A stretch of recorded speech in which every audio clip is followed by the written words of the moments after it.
Voice TV ప్రేక్షకులకి నమస్తే. మీరు ఏదన్నా స్టార్టప్ కంపెనీ పెడదాం అనుకుంటున్నారా? చాలా మందికి స్టార్టప్ ఆలోచనలు ఉంటాయి.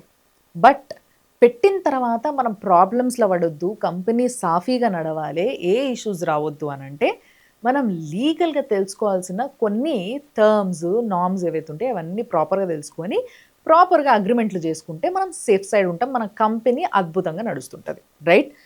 ఇట్లా అది స్టార్టప్ కంపెనీలో ఎల్ఎల్‌పి గావచ్చు, లేకపోతే ప్రైవేట్ లిమిటెడ్ కంపెనీ గావచ్చు, పబ్లిక్ లిమిటెడ్ గావచ్చు. ఏదైనా గానీ దానికి సెపరేట్ రూల్సు, రెగ్యులేషన్సు, అగ్రీమెంట్లు ఉంటాయి.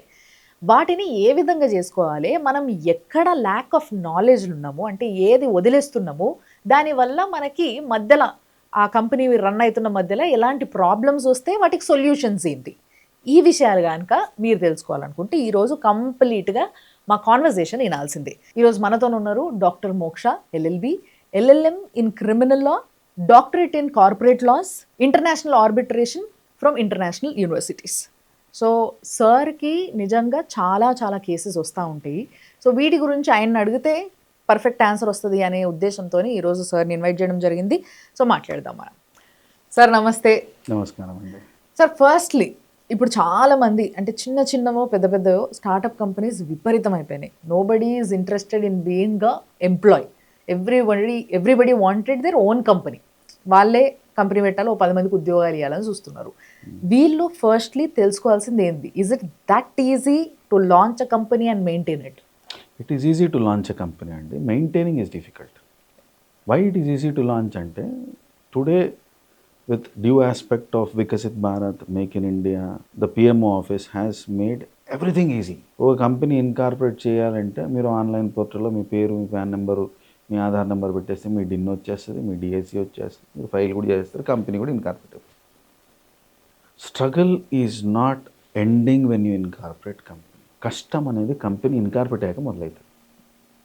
దీనిలో మీకు గుర్తుండాల్సింది ఏంటంటే, ఒక్కసారి మీ కంపెనీ ఇన్కార్పొరేట్ చేసుకునే ముందు ఫస్ట్ ఒక అనాలిసిస్ చేసుకోవాలి. ఏంటది? నేను ఏం చేద్దాం అనుకుంటున్నా, నాది ఐడియేషన్ స్టేజ్లో ఉందా, కమర్షియల్ వాల్యూ వచ్చిందా, రెవెన్యూ జనరేషన్ స్టేజ్లో ఉందా, నా స్టార్టప్ పొజిషన్ ఏంటి. ఐడియేషన్ స్టేజ్లో ఉందనుకోండి, ఫస్ట్ ఐడియాని ఫిల్టర్ చేసి ప్రోటోటైప్ చేయండి. ఐడియాని ఫిల్టర్ చేసి ప్రోటోటైప్ చేయాలంటే ఏంటి, నా ఐడియా ప్రజలకు యూస్ఫుల్ అయ్యేది ఇలా. ఇప్పుడు దీన్ని నేను అమ్మే కెపాసిటీ కూడా రావాలి కదా. సో అమ్మే పద్ధతి ఏంటి, దాని నుంచి నాకు వచ్చే రెవెన్యూ ఏంటి.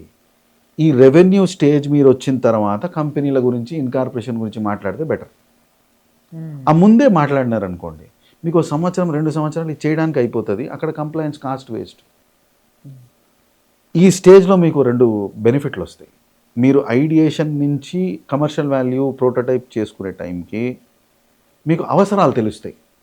నాకు డెవలపర్ కావాలనో, నాకు ప్రొక్యూర్మెంట్ పార్ట్నర్ కావాలనో, నాకు మెంటర్ కావాలనో, ఈ మ్యాక్స్ అంతా మీరు చేసుకున్న తర్వాత మీకు ఒక సెట్ వస్తుంది. ఈ ఇద్దరితో మనం స్టార్ట్ చేయగలం. ఆ ఇద్దరు మీ స్టార్టప్కి ఫౌండర్ డైరెక్టర్స్. ఆ ఇద్దరికి ఫస్ట్ ఉండాల్సిన క్లారిటీ ఏంటంటే, ఇందాక మనం అనుకున్నట్టు ఫస్ట్ క్లారిటీ ఆ ఇద్దరు డైరెక్టర్స్కి. పాయింట్ 1, నువ్వేం చేస్తావు, నేనేం చేస్తాను, నీ డ్యూటీ ఎక్కడ ఎండ్ అవుతుంది, నా డ్యూటీ ఎక్కడ ఎండ్ అవుతుంది, ఎక్కడ స్టార్ట్ అవుతుంది, ఇవి రాసి పెట్టుకోవాలి. దీన్ని కోఫౌండర్ అగ్రిమెంట్ అంటాం. ఓకే. ఈ కోఫౌండర్ అగ్రిమెంట్ ఎంత డీటెయిల్డ్గా ఉంటే అంత మంచిది. ఈ కోఫౌండర్ అగ్రిమెంట్ నుంచే మీ articles of association, memorandum of association ఇవన్నీ వస్తాయి. Cofounder agreement first document. Cofounder agreement తర్వాత అసలు మన దానిలో ప్రాసెస్ ఏముంది, పేటెంట్స్ ఏమైనా వస్తాయా, ట్రేడ్ మార్క్స్ ఏంటి, ఇంటలెక్చువల్ ప్రాపర్టీస్ ఏంటి, ఇవన్నీ వస్తాయి. ఇన్వెస్టర్లు ఎప్పుడు రెండిటి మీద డబ్బులు పెడతారు. ఆ స్టార్టప్కున్న ఇన్వెస్ట్మెంట్ ఫోకస్, డైరెక్టర్స్కున్న passion, last most important is what intellectual properties they have. మనం తయారు చేసుకున్న జర్నీలో ఏదైనా ఇంటలెక్చువల్ ప్రాపర్టీ వచ్చి ఆ ఇంటలెక్చువల్ ప్రాపర్టీ వాళ్ళిద్దరి పేరు మీద ఉండకూడదు, ఆ స్టార్టప్ పేరు మీద ఉండాలి. ఎందుకంటే ఆ డబ్బులు స్టార్టప్కి పెడుతున్నాడు. ఆ పేరు మీద ఉంటే దాన్ని investors will come and put money. That is the journey. So స్టార్టప్స్కి ఫస్ట్ ఉండాల్సిన clarity cofounder agreement, where they are. అక్కడి నుంచి వాళ్ళు ఓకే మనం ఇది చేద్దాం అనుకుంటున్నాం, మనకి ఇది కావాలా, మనం ఇట్లా స్టార్ట్ చేస్తే బాగుంటుంది, అప్పుడు వాళ్ళు కంపెనీ ఇన్కార్పొరేట్ చేయాలి. ఫోకస్ సర్వీస్ కాదు, ప్రోడక్ట్ కాబట్టి మీరు ప్రైవేట్ లిమిటెడ్ కంపెనీ ఇన్కార్పొరేట్ చేస్తారు. ఫోకస్ సర్వీస్ ఇద్దరు అడ్వకేట్లు కలిసి ప్రాక్టీస్ చేద్దాం అనుకుంటున్నారు, ఎల్ఎల్పి చాలు, ప్రైవేట్ లిమిటెడ్ కంపెనీ అనవసరం. చార్టెడ్ అకౌంటెంట్స్ కలిపి బిజినెస్ ప్రొఫెషన్ చేద్దాం అనుకుంటారు, ఎల్ఎల్పి. ఒక ప్రోటోటైప్ పెట్టి ఓ సాఫ్ట్వేర్ కంపెనీ నడిపిద్దాం అనుకుంటారు, ప్రైవేట్ లిమిటెడ్ కంపెనీ. ఒక ప్రొక్యూర్మెంట్ పర్సన్ ఉన్నాడు, ప్రోడక్ట్ బేస్డ్ సెల్లింగ్ పర్సన్ ఉన్నాడు, ఇద్దరు కలిసి స్టార్ట్ చేద్దాం అనుకున్నారు, ప్రైవేట్ లిమిటెడ్ కంపెనీ. అట్లా వస్తాయి. Journey is decided with what you want to do. Okay, so ఇవన్నీ ఎక్స్ప్లెయిన్ చేయగలిగే అడ్వకేట్ దగ్గరికి ఫస్ట్ వెళ్ళడం చాలా ఇంపార్టెంట్ అని నాకు అర్థమైంది మీరు ఇదంతా చెప్పిన తర్వాత. అంటే చాలామంది నేను చూసిన ఈ ఎల్ఎల్పి కంపెనీస్ అని, ప్రైవేట్ లిమిటెడ్ కంపెనీస్ అని, పబ్లిక్ కంపెనీస్, ఇట్లాంటివి ఏవేవో కంపెనీలు ఉంటాయి. సో బేసిక్గా వీటి డిఫరెన్స్ ఎవరికి తెలియదు, ఓన్లీ పేర్లే తెలుసు అంతే. ఏంది, what is the major differences? అంటే ఎల్ఎల్పి కంపెనీ కాదండి, ఎల్ఎల్పి అంటే లిమిటెడ్ లయబిలిటీ పార్ట్నర్షిప్. సింపుల్గా అర్థం చేసుకోవాలంటే service segment, chartered accountants, advocates, company secretaries, cost accountants, మనం ఏమైనా సర్వీస్ ఇస్తున్నాం, మనం అమ్మేది ఏం లేదు, ఒక కన్సల్టింగ్ ఫర్మ్ అనుకోండి, వీళ్ళు ఎల్ఎల్పి పెట్టుకోవడం అనేది ప్రధానం. ఎందుకంటే జనరల్గా పార్ట్నర్స్ ఉంటారు, కొంచెం పైసలు పెడతారు, సర్వీస్ ఉంటుంది. దీనిలో మనం గూడ్స్ అమ్మేది జిఎస్టీ అని ఉన్నా కూడా ఫండమెంటల్గా మనం సర్వీస్ కిందకే తీసుకొస్తాం. ఓకే. ఇంకొక ప్రధాన ఫోకస్ ఎల్ఎల్పిలో ఏంటి అంటే నలుగురు ఐదుగురు కలిసి చేసుకుంటారు. ఓహో అనేమి ఆశయాలు ఉన్నా పైసలు అక్కర్లేదు బయట నుంచి, వాళ్ళు ఎల్ఎల్పి పెట్టుకుంటారు. సో ఫస్ట్ రూల్ ఏంటి, సర్వీస్. సెకండ్ రూల్ ఏంటి, మనకి ఇన్వెస్ట్మెంట్ ఎక్స్పెక్టేషన్ లేనప్పుడు ఎల్ఎల్పి బెటర్. ఎందుకంటే కంప్లైన్స్ తక్కువ ఉంటాయి, మీకు ఆడిటర్ అవసరం లేదు, ఒక టర్న్ ఓవర్ వరకు మీకు చాలా మటుకు మినహాయింపులు ఉన్నాయి, మనకి ఎక్స్ట్రా కాస్ట్ లేదు. ఓకే. కంపెనీ అంటే రెండే విధాల కంపెనీలు ఉంటాయి. ఒకటి మనం పబ్లిక్ లిమిటెడ్ కంపెనీ అంటాం, ఇంకోటి ప్రైవేట్ లిమిటెడ్ కంపెనీ అంటాం. పబ్లిక్ లిమిటెడ్ కంపెనీకి పబ్లిక్ అని రాదు, జస్ట్ కంపెనీ పేరు రాసి లిమిటెడ్ అని ఉంటుంది. రైట్. ప్రైవేట్ లిమిటెడ్ కంపెనీకి ప్రైవేట్ లిమిటెడ్ అని రాస్తారు. వ్యత్యాసం చాలా సింపుల్. ప్రైవేట్ లిమిటెడ్ కంపెనీ అంటే మనం కలిసి చేసుకునేది private limited company. Okay.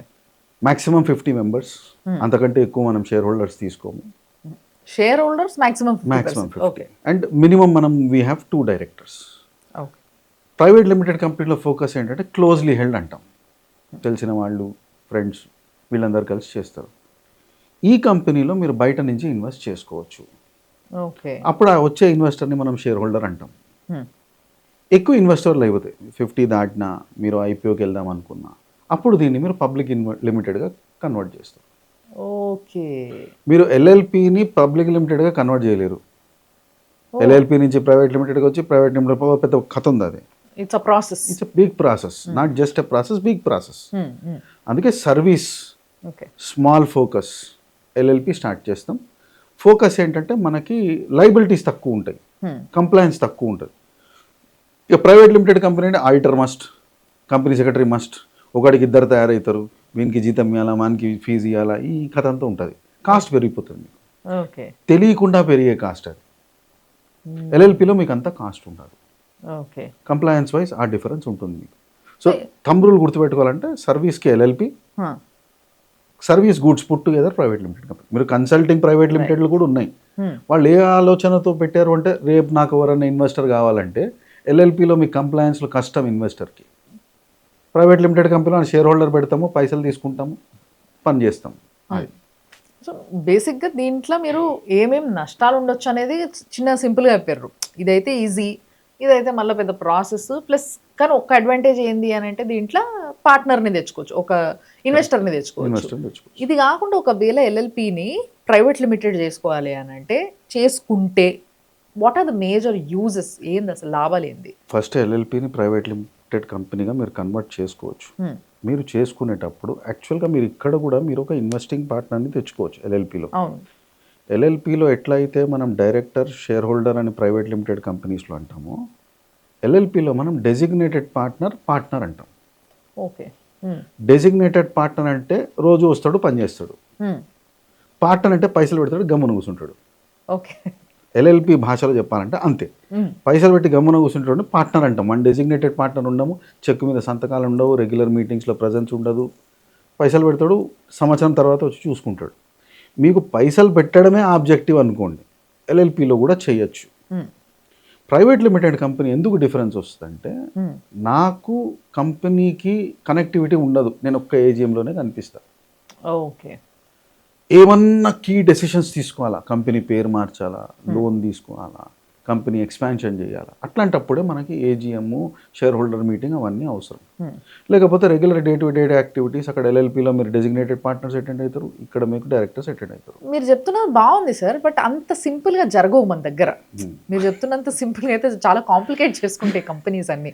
For example మీరు అన్నట్టుగానే మేనేజింగ్ డైరెక్టర్స్ ఆర్ ఏమంటారు డిజిగ్నేటెడ్ డైరెక్టర్స్, వీళ్ళు ఒకలో ఇద్దరు ఉంటారు, ఇన్వెస్టర్స్ కొంతమంది ఉన్నారు. సో వీళ్ళు ఏమైపోతుందంటే కంపెనీ పైన ఇంట్రెస్ట్ పెరిగిపోతుంది వీళ్ళకి. తర్వాత కంపెనీ గ్రో అవుతుంటే ఇంట్రెస్ట్ పెరిగిపోయి దీంట్లో వాళ్ళ ఏదో ఉంది, వాళ్ళది ఒక పాత్ర ఉంది, వాళ్ళ పాత్ర పోషించిండ్రు అని చూయించుకోవడానికి అయితే start involving in to the company day to day activities. ఇవన్నీ కూడా చాలా ప్రాబ్లమ్స్ క్రియేట్ చేస్తాయి బేసిక్గా. సో ఇట్లా చేసే హక్కు ఫస్ట్ వాళ్ళకు ఉంటుందా ఉండదా? ఒకవేళ అలాంటివి చేస్తూ కంపెనీని మంచి నడుస్తున్న దాన్ని డిస్టర్బ్ చేయాలనుకుంటే ఏం చేయొచ్చు? What can these people do, designated partners, and what can that people do if they really wanted to involve? First foremost point ఏంటంటే అండి, మీరు చెప్పాను గ్రోత్, అది కొంచెం మనం ఫాంట్ పెంచి జూమ్ చేసుకొని బోల్డ్ చేసుకోవాల్సిన విషయం. పైసలు కనపడినంతసేపు వాడి కర్మ వాడు ఏదో కష్టపడుతుంది అనుకుంటారు. పైసలు రావడం మొదలెట్టిన దగ్గర నుంచి అంతా మన ప్రతిభ అనే ఫీలింగ్ వచ్చేస్తుంది. ఇది హ్యూమన్ టెండెన్సీ, మనం కాదనలేము. బట్ పాయింట్ ఏంటంటే ఒక ఇన్వెస్ట్మెంట్ మ్యాండేట్ అనేది రాసుకుంటారు. ప్రైమరీగా మీరు ప్రైవేట్ లిమిటెడ్ కంపెనీ కానివ్వండి, ఎల్ఎల్పికి కానివ్వండి, ఇన్వెస్ట్మెంట్ మ్యాండేట్ అనేది ఉంటుంది. ఈ ఇన్వెస్ట్మెంట్ మ్యాండేట్లో స్టాండర్డ్గా రాసుకునే ప్రొవిజన్స్ ఏంటంటే, నేను డబ్బులు పెడతా, నా డబ్బులు నువ్వు దుర్వినియోగం చేయకుండా ఉండడానికి ఏమన్నా ఇష్యూస్ ఉంటే నేను ఇన్వాల్వ్ అవుతా. దుర్వినియోగం అంటే ఏంటి? ఇక్కడ మనము ఇన్వెస్ట్మెంట్ పెట్టినప్పుడు యాజ్ అన్ ఇన్వెస్టర్ ఒక ఫిలాసఫీ ఉంటుంది. ఆ ఫిలాసఫీ ఏంటి? మీరు ఫస్ట్ పిచ్ ఇచ్చినప్పుడు, స్టార్టప్ పిచ్ అను లేదా కంపెనీ పిచ్ టెక్ ఇచ్చినప్పుడు, పిచ్ టెక్లో మీరు క్లియర్గా రాస్తారు, నా ఎగ్జిస్టింగ్ ట్రెండ్ లైన్ ఇది, నేను ఇంత టర్న్ ఓవర్ చేస్తున్నా, ఇది నా ప్రాఫిటబిలిటీ లైన్, నా దగ్గర ఇంతమంది ఎంప్లాయీస్ ఉన్నారు, నా ప్రోడక్ట్స్ ఇది, మీరు ఎక్స్ అమౌంట్ ఇస్తే నేను దాన్ని ఇట్లా ఖర్చు పెడతా. దాన్ని ఆల్రెడీ రాసి చెప్పినమ్మా. ఈ ఖర్చు పెట్టే పద్ధతి మారిందనుకోండి, అప్పుడు షేర్ హోల్డర్ వచ్చి అడగచ్చు. ఓకే, పద్ధతి మారలేదనుకోండి, అవకాశమే లేదు కదా. బేసిక్గా ఏంటంటే అండి, ఇన్వెస్ట్మెంట్ మ్యాండేట్లు రాసుకుంటాం, ఎంఓఏ రాసుకుంటాం, ఏఓఏ రాసుకుంటాం.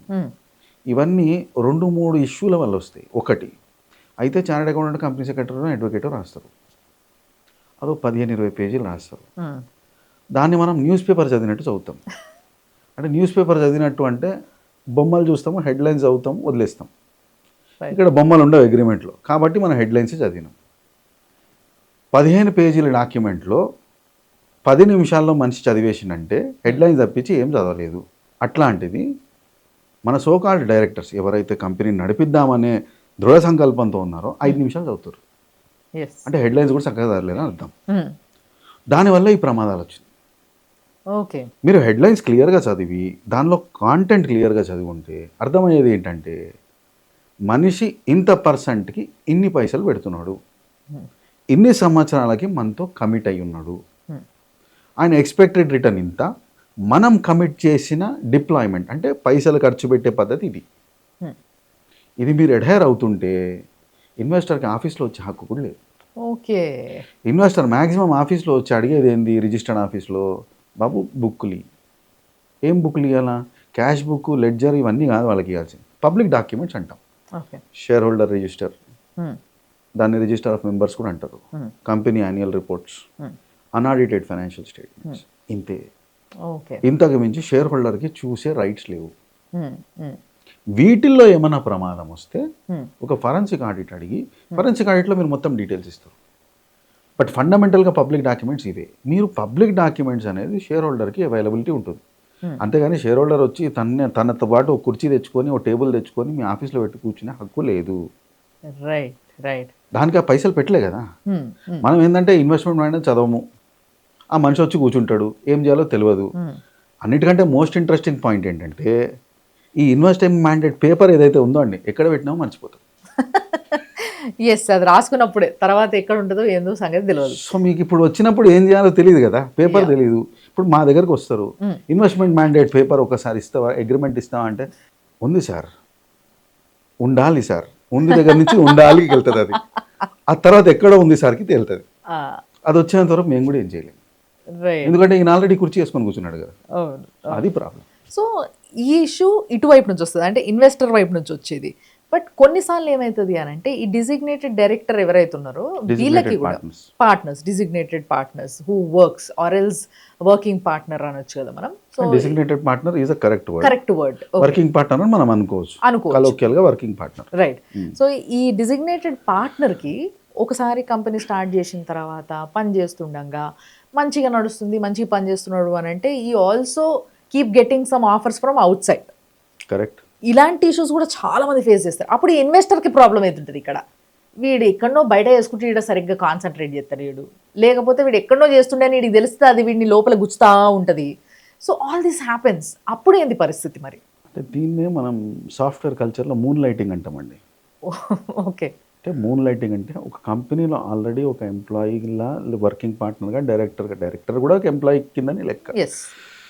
From share holder point of view they are investors, directors are front end, వాళ్ళు కూడా పార్ట్ ఆఫ్ కంపెనీ ఎంప్లాయీస్. ఇక్కడ పనిచేస్తూ ఇంకో చోట పనిచేస్తా, ఇంకో చోట పనిచేసిన దాన్ని మూన్ లైటింగ్ అనొచ్చు, ఇదన్నా మూన్ లైటింగ్ అనొచ్చు. అంటే ఏడ ఎక్కువ టైం ఇస్తున్నామో అది పర్మనెంట్ అవుతుంది, పక్కది మూన్ లైటింగ్ అవుతుంది. పార్ట్ టైం ని మనం మూన్ లైటింగ్ అంటాం. రాయల్గా మూన్ లైటింగ్ అంటాం, పార్ట్ టైం బాగాలే కదా, మూన్ లైటింగ్ అంటాం. రైట్. ఇప్పుడు ఈ మూన్ లైటింగ్ అనేది ప్రతి చోట ఉంది. ఇన్వెస్టర్ ప్రొటెక్షన్ అనేది చేయలేడు. మనం కంపెనీలో ఇన్వెస్ట్ చేసినాం కానీ మనిషిని కొనుక్కోలేదు. రైట్. బేసిక్ పాయింట్ ఏం చెప్దాం అనుకుంటే ఇక్కడ ఎథిక్స్ వర్కౌట్ అవుతాయి. First and foremost is open discussion. Bus మీరు ఎట్లా చెప్తారు? ఇప్పుడు మన దగ్గర ఒక అనుమానం ఉంది, అనుమానానికి ఒక బలమైన కారణం ఉండాలి. మీరు ఒక వ్యక్తితో మాట్లాడుతున్నారంటే నిజంగా అట్లాంటి సిచ్యువేషన్ ఏం లేదనుకోండి, మీ అనుమానానికే బేస్ లేదు, మీరు ఒక మంచి వ్యక్తిని పోగొట్టుకుంటారు కదా. ఎస్. లేదు, మీ అనుమానానికి బేస్ ఉంది, ఆ ఎవిడెన్స్తో మాట్లాడండి. ఫస్ట్ ఫండమెంటల్ థింగ్ మనం మాట్లాడుకుంటే మనకు వచ్చే evaluation bus last quarter, last before quarter, last year performance ఇట్లా ఉంది, సడన్గా పర్ఫార్మెన్స్ ఇట్లా మారింది. సిచ్యువేషన్ అదే ఉంది, క్లయింట్స్ వాళ్ళే, సర్వీస్ అదే, మరి ఏం మారింది, ఎందుకు డౌన్ఫాల్ వస్తుంది అని మీరు అడగచ్చు. ఓకే. ఒక వ్యక్తి టెక్నికల్ ఆన్సర్స్ ఇస్తాడు, అది మనం అర్థం చేసుకొని సాల్వ్ చేస్తే ఒక పద్ధతి. లేదు మనకు అర్థం కాలేదు, కొంచెం డీటెయిల్గా అడగచ్చు. ఇప్పుడు సింపుల్గా మీరు పైసలు పెట్టినరు, వాళ్ళు పనిచేస్తున్నారు, ఈగోకి పోకుండా ప్రశాంతమైన వాతావరణంలో కూర్చొని ఓపెన్గా డిస్కస్ చేస్తే మనుషులు బయటకు వస్తారు. కాదండి అప్పుడు ఆ సాఫ్ట్వేర్ ఉండే, ఇప్పుడు ఆ సాఫ్ట్వేర్ మారింది, ఈ కొత్త సాఫ్ట్వేర్ అర్థం చేసుకోవడానికి మేము కష్టపడుతున్నాము, అందుకు మనకు ఆ టైం లైన్ డిఫరెన్స్ వచ్చింది. జెన్యూన్ ఇష్యూస్ ఇవి. నిజంగా వాడు చేస్తున్నాడు, మీకు ఎవిడెన్స్ దొరికింది, డైరెక్ట్గా ఎవిడెన్స్ పెట్టి మాట్లాడండి. రైట్. ఎవిడెన్స్ పెట్టి మాట్లాడినప్పుడు మీకు ఒరిజినల్గా కంప్లీట్ టైం ఇచ్చాడు కాబట్టి డ్యూటీ బౌండ్. ఇప్పుడు ఇవ్వట్లేదు కాబట్టి అయితే మీరు ఇన్వెస్ట్మెంట్ నుంచి ఎగ్జిట్ అడగచ్చు, లేదా ఆ వ్యక్తిని తీసేసి ఇంకో వ్యక్తిని పెట్టుకోవచ్చు. ఓకే. ఈ అథారిటీ షేర్ హోల్డర్గా మనకు ఉంటుంది, కానీ దానికి ఒక ప్రాసెస్ ప్రొసీజర్ ఉంది. బట్ ఇదంతా మీరు ఎస్టాబ్లిష్ చేయగలగాలి. మీ దగ్గర ఎవిడెన్స్ లేకపోతే ఆకాశరామన్న కథలాగా ఉంటుంది. Right, you're right. సో బేసిక్గా ఇప్పుడు ఈ పర్సన్ వేరే దగ్గర చేస్తున్నప్పుడు గ్రాఫ్ లో అయితేనో ఇంతకు ముందు ఉన్నట్టుగానే అన్నీ ఉన్నాయి, బట్ నీ పంతనమే చక్కగా లేదా అనేది అడగొచ్చు తప్పితే వేరే దగ్గర ఎట్లా చేస్తావు నువ్వు అని అడగడానికి లేదు.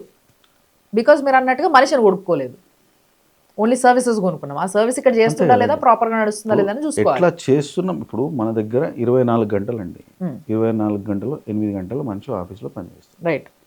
ఇప్పుడు 8 గంటలు పనిచేసిన వ్యక్తి తర్వాత మిగతా గంటలు వాళ్ళవి, మనవి కాదు.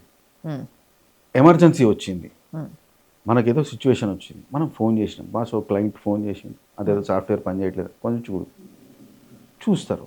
అండర్స్టాండింగ్ ఎట్లా ఉంటుంది అంటే, నేను 8:30 తర్వాత కూడా పని చేసిన కదా, నాకు కొంచెం ఎక్స్ట్రా పైసలు ఇస్తామని డైరెక్టర్ అడగడు. నాకు తెలిసిన వాడిని క్లయింట్కి ఇచ్చినాను కదా, నువ్వు నాకు ఎక్స్ట్రా డివిడెంట్ ఇవ్వని షేర్ హోల్డర్ అడగడు. ఇది అండర్స్టాండింగ్ హ్యూమన్ టెండెన్సీ. రైట్. ఎప్పుడు ఏంటంటే ఊహలతో మాట్లాడడం అనేది ప్రమాదకరం. With evidence. ఇప్పుడు మీరు డిస్ప్యూట్లు ఎక్కి ఎక్కి ఎక్కి పోయి ఫైనల్గా వచ్చేది కోర్ట్స్ దగ్గర. అవును, కోర్ట్స్ మిమ్మల్ని అడిగేది సాక్ష్యాలే కదా. అవును. ఎందుకంటే మీరు చెప్పిన సన్నివేశం జరిగినప్పుడు మేము లేము, జడ్జి లేడు, పోలీసులు లేరు. లేని మనం ఎవిడెన్స్ ఇచ్చి సాక్ష్యం చూసుకొనే చెప్పగలం తప్పించి అక్కడ అలా జరిగింది అని మాలో ఎవరూ చెప్పలేరు. సో ఇక్కడ కూడా సేమ్ సినారీ. మనం కూర్చొని జరిగింది ఏంటి అనేది ఊహ కాకుండా ఫ్యాక్చువల్ డేటాబేస్తో మాట్లాడితే రిలేషన్స్ రప్చర్ కావు, ఇన్వెస్ట్మెంట్ స్టాండ్ అలోన్గా సక్సెస్ఫుల్గా ఉంటుంది, డైరెక్టర్స్ పక్క రోజు నుంచి ఏదో పని చేయకుండా కూడా ఉంటాడు. లేకపోతే ఈగోకి పోయి మొత్తం ప్రాజెక్ట్ని డ్యామేజ్ చేసే ఛాన్స్ ఉంటుంది. రైట్. సో ఇప్పుడు ఒక కంపెనీ పెట్టుకున్నాం అనుకుందాం సార్. దీంట్లో పార్ట్నర్స్ ఉంటారు, ఇన్వెస్టర్స్ ఉంటారు. లైక్ అంటే మీరు అన్నట్టుగా ఈ డెసిగ్నేటెడ్ పార్ట్నర్స్ పక్కకు పెడితే there are investors for a company. ఒక్కడే మొత్తం పైసలు పెడితే వెల్ అండ్ గుడ్. లేదు అనుకుంటే 2-3 పార్ట్నర్స్ని తెచ్చుకుంటాం. ఇక్కడ ఒక డౌట్ ఏంది అని అంటే అందరికీ కూడా ప్రతి ఒక్కరు నాది పై చేయి ఉండాలి అనుకుంటారు. పెట్టిన ప్రతి ఒక్క మనిషి నేను పైసలు పెట్టాను కదా నాది పై చేయి ఉండాలి అంటే నేను ఒక పని చేస్తా 51% తీసుకుంటా. సో బేసిక్లీ ఇట్లా ఆలోచిస్తారు మనుషులందరూ కూడా. ముఖ్యంగా ఇండియాలో అట్లా ఆలోచించడం ఎక్కువ ఉన్నారు. కొంతమంది దగ్గర పైసలు ఉండవు, అది వేరే విషయం. బట్ ఉన్నోళ్ళు మాత్రం ఫైట్ చేస్తుంటారు. సో యాక్చువల్గా ఒక కంపెనీలో ఫర్ ఎగ్జాంపుల్ ఒక 4 ఓ 3 ఇన్వెస్టర్స్ ఉన్నారు అనుకుందాం. ఈ ఇన్వెస్టర్స్కి షేర్ ఎట్లా పోవాలి? అండ్ దీంట్లో ఇంకో క్లాస్ ఉంటుంది ఏంటి అని అంటే company is formed by a designated partner who can only work but cannot invest money and he should also be safe in law. అట్లాంటి సిచ్యువేషన్లో వీళ్ళ మధ్యలో పార్ట్నర్షిప్ ఎట్లుండాలి, ఎంత పర్సంటేజ్ ఉండాలి? మీరు రెండు కలిపేశారండి. యా యాక్చువల్లీ రెండు కలిపిన. Company will not have designated partners, LLP will have designated partners. Okay. Partner. Private limited company don't have director, share holder. Right. Okay. ఇప్పుడు మనం రెండు విడదీసి చెప్దాం. ఎస్. కంపెనీలో మీరు పెట్టిన క్వశ్చన్ ప్రకారం కంపెనీలో డైరెక్టర్స్ ఉన్నారు, షేర్ హోల్డర్స్ ఉన్నారు. ఎస్. డైరెక్టర్ కూడా షేర్ హోల్డర్ అయి ఉండొచ్చు, బట్ షేర్ హోల్డర్లు అందరూ డైరెక్టర్లు కాదు. ఇది ఫండమెంటల్ రూల్. ఎస్. పైసలు పెట్టిన వాళ్ళ కాన్సెప్ట్ ఏంటంటే నాది పై చేయి ఉండాలనేది స్వభావం. ఇప్పుడు పై చెయ్యి ఎంతవరకు అనే దాని మీద మనం మాట్లాడుకుందాం. 10% ఈజ్ ద థ్రెషోల్డ్ లిమిట్. 10% కంటే కింద మనం మైనారిటీ అంటాం, 10% కంటే ఎక్కువకి కొన్ని రైట్స్ ఇచ్చాం. ఒక వ్యక్తి సరిగ్గా పనిచేయట్లేదు. మనం వ్యక్తి అనేది ఇక్కడ డైరెక్టర్ గురించి మాట్లాడుకుంటాం. ఒక డైరెక్టర్ సరిగ్గా పనిచేయట్లేదు, మూన్ లైటింగ్ అవ్వచ్చు, వేరే బిజినెస్ యాక్టివిటీ స్టార్ట్ చేసాడని మన దగ్గర ప్రమాణం ఉండొచ్చు, ఆఫీస్కే రావట్లేదు ఇంకో బిజినెస్ పెట్టుకున్నాడు ఇక్కడ ఖర్చు వేసేయండి అని కూడా మనం అనుకోవచ్చు. ఇలాంటి సందర్భాల్లో తీసేసే హక్కు రావడానికి మినిమం మీ దగ్గర 10% హోల్డింగ్ ఉండాలి. 10% హోల్డింగ్ లేకుండా మీరు ఆడియన్స్ మాత్రమే. అబౌవ్ 10% మీకు ఎంత ఉన్నా, మీకు 51 ఉండొచ్చు, 10 ఉండొచ్చు, 25 ఉండొచ్చు. ఈ పర్సంటేజ్లు అన్నింటిలో కూడా మీకు రీప్లేస్మెంట్కి అథారిటీ ఉంటుంది. రీప్లేస్మెంట్ అంటే ఏంటి? మీరు ఒక నోటీస్ పంపిస్తారు, డీటెయిల్డ్గా రాస్తారు, ఈ మనిషి ఈ కారణాల వల్ల ఈ కంపెనీలో పని చేయట్లేదు అని నా విశ్వాసం, రైట్, అందుకు ఈ మనిషిని తీసేసి ఫలానా వ్యక్తిని పెట్టాలి అనేది నా రిక్వెస్ట్. ఓకే. దీన్ని మనం సెక్షన్ 100 నోటీస్ అంటాము. దాని ప్రకారం మనం రీప్లేస్ చేస్తాం. మీకు ఏ పర్సంటేజ్ హక్కు ఇది? 10% అండ్ అబౌవ్. ఎస్. సో మనం ఒక మనిషి సరిగ్గా పనిచేయకపోతే తీసేయాలి అని మన దగ్గర ఒక దృఢ సంకల్పం ఉండి అట్లాంటి స్టాండ్ మనకు కావాలంటే మినిమం మీ దగ్గర 10% ఉండాలి. అంతకంటే తక్కువ మీరు తీసుకోవడం వేస్ట్. కానీ ఇక్కడ మనం అంతా మనుషులం కదా సార్, మన లోపల ఒకటి ఉంటుంది. అంటే 10%, 11%, 15% వాడిది, నాది 50%. ఇది కూడా ఉంటుంది. అక్కడ కూడా వస్తాం. 10% దగ్గర మీకు థ్రెషోల్డ్ వచ్చింది. ఇప్పుడు లాజికల్గా నంబర్స్ని మారుస్తాం. 25% మీకు అంటే స్ట్రాటజిక్ ఇన్వెస్ట్మెంట్. 25% దగ్గర వచ్చేసరికి మీకు మెజారిటీ వచ్చేస్తుంది. అంటే మీరు ఒక లోన్ తీసుకోవాలన్నా, కొత్త షేర్స్ ఇష్యూ చేయాలన్నా మీకు 3/4 మెజారిటీ కావాలి. మీ దగ్గర 25% వస్తే మెజారిటీ రాదుగా వాళ్ళకి. మీ దగ్గర 25% హోల్డ్ ఉన్నప్పుడు మీరు నెక్స్ట్ కాన్సెప్ట్ నడవనియరు. డే టు డే ఆపరేషన్స్ నడిపించేస్తారు. డే టు డే ఆపరేషన్స్కి మీకు 2/3 మెజారిటీ ఉండాలి.